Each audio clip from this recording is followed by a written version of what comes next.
We did a harvest on a pot full of turmeric, and I thought I'd show you what we do with it. G'day folks, Andy here from McDowell Manor.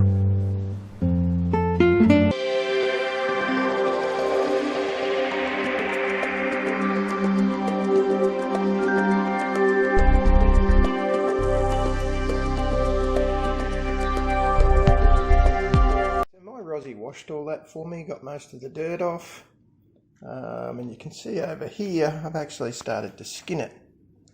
Now the way I skin it is to use a teaspoon, and you just kind of rub like that, and you can see the skin comes off pretty easy. I break, that was all attached, so these bits and that was all attached to that one bit. You can see where I've broken things off. That's to make it easy to peel. So I'm not going to bore you with me laboriously peeling over a kilo of turmeric, so I'll come back when that's done. To be exact, there's the odd little bit, just get the most of it. You can see I've been going for quite a while. I've still got a bloody lot left. My fingers are starting to go yellow. I've just scrubbed them with a dish cleaner, so they're not as bad as they were, but I look like a smoker.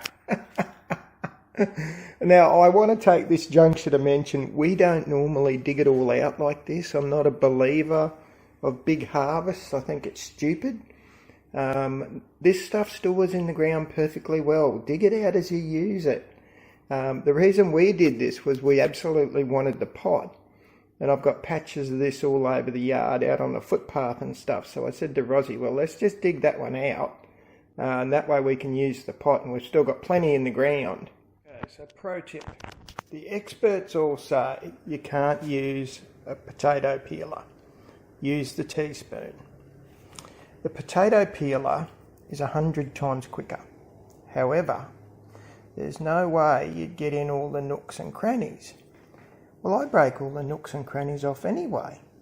So what I've found, as I've gone along, the easiest way is to break it into manageable bits, potato peel the bulk of it, and you'll have a few little crevices and things that you can't get that into without cutting half the turmeric root off.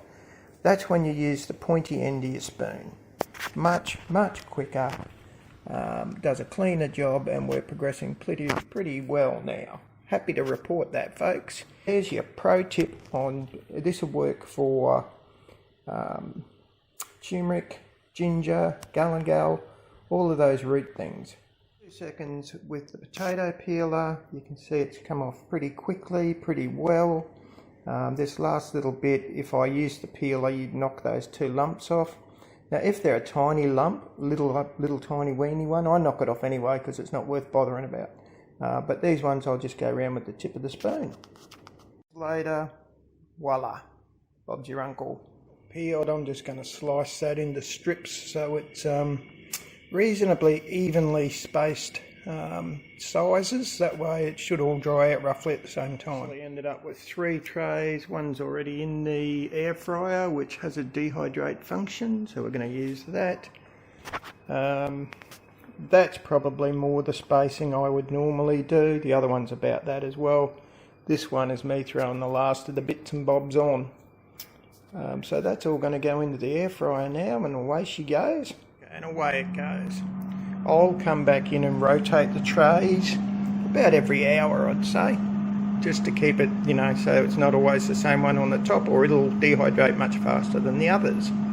Someone's going to say, but Andy, well, doesn't that electronic dehydrating business, why don't you just use the sun? And look at that, it's certainly sunny, because that electricity that's running that machine there is actually coming straight from my solar panels and on the roof.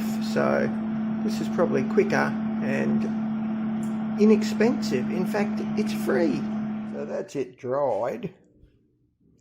And you can see all I do is run it through this little spice maker here.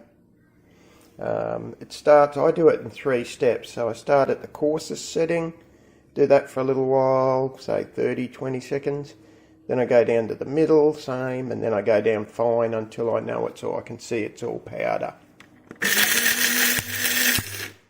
So there you go, that's simple.